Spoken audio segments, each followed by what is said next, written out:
how did the philosophy of personal empowerment morph from simply using computers to using communities?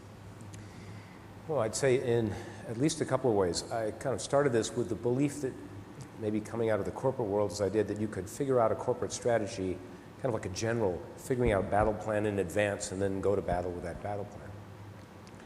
And what I've come to learn is the power of emergent strategy, where it is, at least in the worlds in which we live, with the amount of change going on, it's a self-conceit to think you can figure out in advance and tell everyone in your company what to do.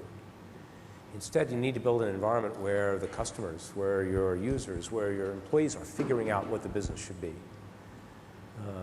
And that's very different than the way I had started. It's a much more open and porous view of the world where the right answers will emerge from the community.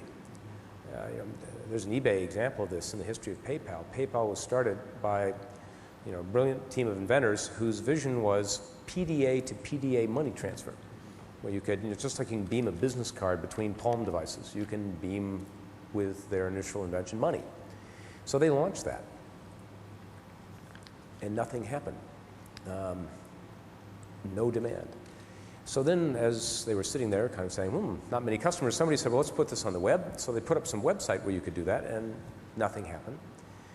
And then a few months later, somebody, one of their very few users, emailed them saying, we'd like permission to use the PayPal logo on an eBay auction. And this was debated within the PayPal team about whether they should do this or not, because it wasn't their strategy.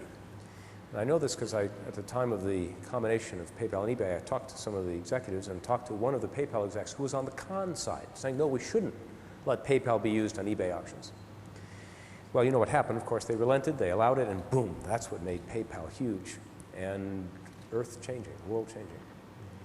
It's an example of emergent strategy. And now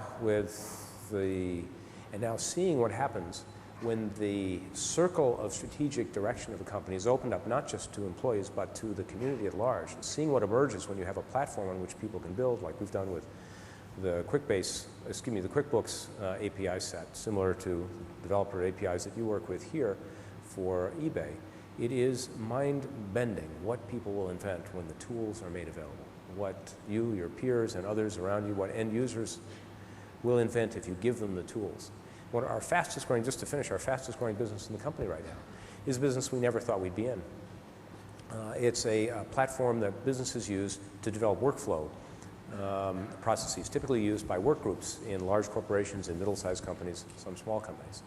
And it's basically enterprise software, but entirely done by the end user. We produce a platform. The end users make the enterprise app.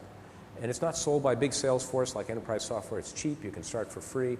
And people code their own enterprise app, the end users. And that business is growing. And we've got thousands of users in major companies now. And often the CIO doesn't even know about it yet because it's brought in by the employees. So we're doing, this is absolutely look at Wikipedia.